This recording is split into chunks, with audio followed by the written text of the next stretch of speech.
નમસ્કાર વિદ્યાર્થી મિત્રો, આજના વિડિયો લેક્ચરમાં દરેક વિદ્યાર્થીઓનું હાર્દિક સ્વાગત છે। આજે તારીખ 15/10/2020 ને ગુરુવાર, વિષય સામાજિક વિજ્ઞાન, ધોરણ 10, પ્રકરણ નંબર 6, ભારતના સાંસ્કૃતિક વારસાના સ્થળો। મિત્રો, ધીમે ધીમે આપણો પ્રવાસ આગળ વધી રહ્યો છે અને પ્રવાસ કરતાં આપણે ઘણું બધું ફરી લીધું છે। છેલ્લે આપણે ચાંપાનેર ગોવાના દેવળો ત્યાં સુધી, રમણીય દરિયા કિનારા સુધીનો આપણે અભ્યાસ કર્યો હતો।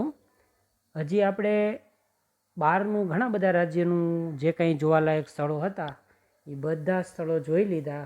હવે આપણે ગુજરાતમાં પ્રવેશ કરી લઈએ અને ગુજરાતના કેટલાક અગત્યના એવા સ્થળો છે એનો આપણે અભ્યાસ કરવાનો છે, બરાબર।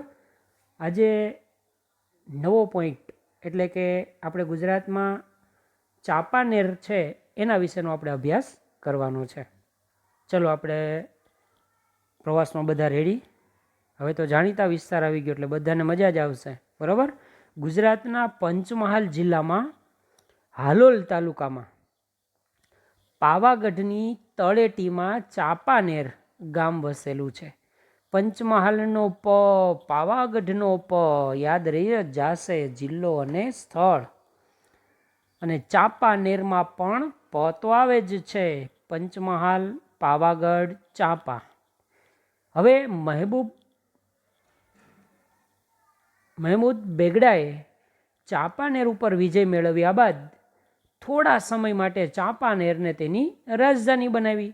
મિત્રો, હું તમને અહીંયા બધાને ભેગા કરી અને વ્યવસ્થિત રીતે ગોઠવી અને જે કંઈ માહિતી આપું, બરાબર, એ બરાબર સાંભળજો, જેથી કરીને તમને ફરી એકવાર પાછા એકલા જાઓ ત્યારે તમને બધી વિગત તમારી સામે આવી જાય। ક્યાં આપણે ભણી રહ્યા હતા? પંચમહાલ જિલ્લામાં હાલોલ તાલુકામાં પાવાગઢની તળેટીમાં ચાંપાનેર ગામ વસેલું છે।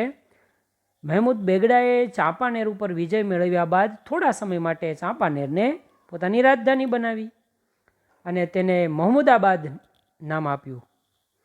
ચાંપાનેરમાં ઘણા બધા જોવાલાયક સ્થળો છે, એમાંના કેટલાક નામ આપણે જોઈએ તો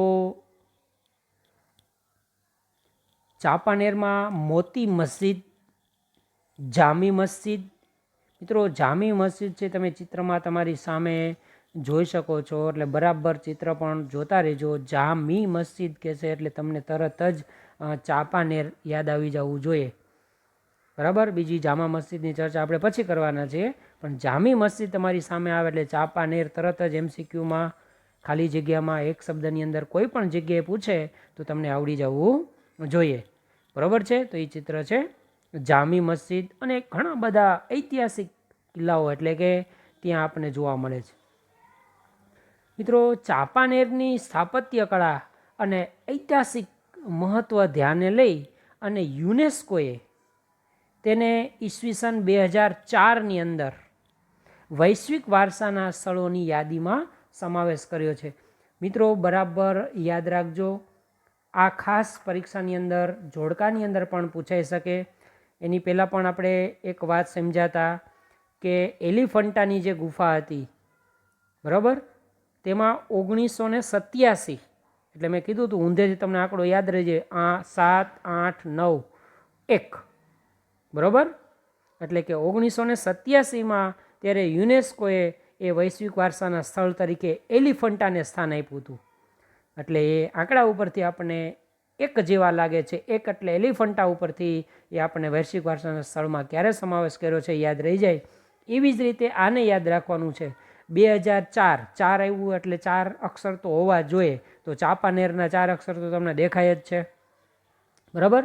તો 2004માં યુનેસ્કોએ એ વૈશ્વિક વારસાના સ્થળોમાં યાદીની અંદર એનો સમાવેશ કર્યો છે, બરાબર। આની અંદર ખૂબ જ અગત્યનું હોય અને ટૂંકમાં પૂછાય એવું હોય તો એક આ યાદ રાખવાનું, 2004 વૈશ્વિક વારસાના સ્થળમાં એનો સમાવેશ કર્યો છે.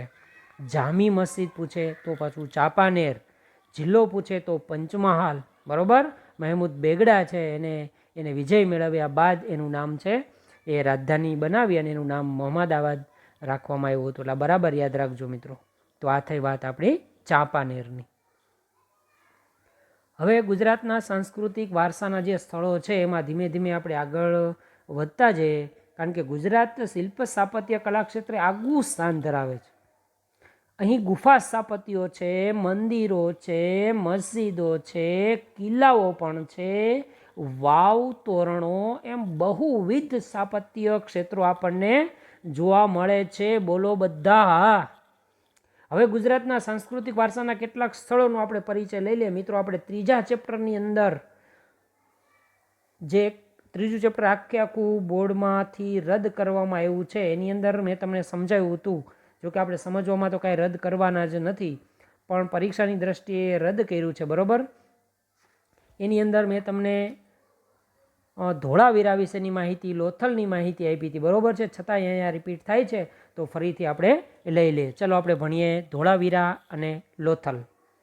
મિત્રો, ધોળાવીરા અને લોથલ બંને સિંધુ સભ્યતાના નગર હતા. ધોળાવીરા કચ્છના ભચાઉ તાલુકાના ખદીર બેટમાં આવેલ છે. મિત્રો, આ પ્રશ્ન છે ને બહુ અલગ અલગ રીતે ફેરવીને પૂછાય છે. જિલ્લો પૂછે તો કચ્છ લખવાનું છે, તાલુકો પૂછે તો ભચાઉ લખવાનું છે, અને ધોળાવીરા ક્યાં છે તો ખાસ યાદ રાખજો મિત્રો, ખદીર બેટ લખવાનું છે. એટલે અલગ અલગ કેમ પૂછાય છે એ પ્રશ્ન બરાબર વાંચવાનો અને પછી જવાબ વ્યવસ્થિત રીતે લખવાનો છે. તો ધોળાવીરા તેની આદર્શ નગર રચના માટે, એટલે આ યાદ રાખજો ખાસ, આદર્શ નગર રચના માટે ધોળાવીરા ખૂબ જ જાણીતું છે. અને હડપ્પીય સંસ્કૃતિના એ વેપાર વાણિજ્યના કેન્દ્ર માટે પણ ખૂબ જ જાણીતું છે. આજથી લગભગ 5000 વર્ષ પહેલાં આ નગરમાં ઘરેણાં બનાવવાના તથા મણકા બનાવવાના ઘણા બધા કેન્દ્રો હતા. જો ચિત્ર છે આ ચેપ્ટરમાં ન હોવા છતાં પણ આપણે ચિત્ર ગોતી અને ત્યાં ફરી પાછું મૂક્યું છે, એટલે તમને થોડોક એનો અહેસાસ થાય કે નહીં આપણે ધોળાવીરાની નજીક છીએ જ. તો લોથલ અમદાવાદ ભાવનગર હાઈવે એ નજીક આવેલું એક પુરાતત્વીય સ્થળ છે, જે પ્રાચીન સમયમાં એ વેપાર વાણિજ્યનું એક ધીકતું, એટલે કે ધમધોકાર ચાલતું અને સુવિધાઓથી સજ્જ એ હડપ્પીય સંસ્કૃતિનું બંદર હતું. મિત્રો, આ એક પરીક્ષાની અંદર પૂછાય, બરોબર છે. પુરાતત્વીય સ્થળ એક કયું એક એવું સ્થળ છે જે બંદર પણ હતું હડપ્પીય સંસ્કૃતિનું, તો યાદ રાખવાનું છે આપણે લોથલ. મિત્રો, હવે ધીમે ધીમે આપણે ગુજરાતની અંદર ફરી વળશું અને પછી ચેપ્ટર પૂરું કરવાના છીએ. અત્યારે ધોળાવીરા અને લોથલ સુધી આપણે રાખીએ. આજના હોમવર્કની અંદર તમારે ચાંપાનેરની જે માહિતી છે એ ટૂંકનોંધની અંદર તમારે લખવાની છે. અસ્તુ.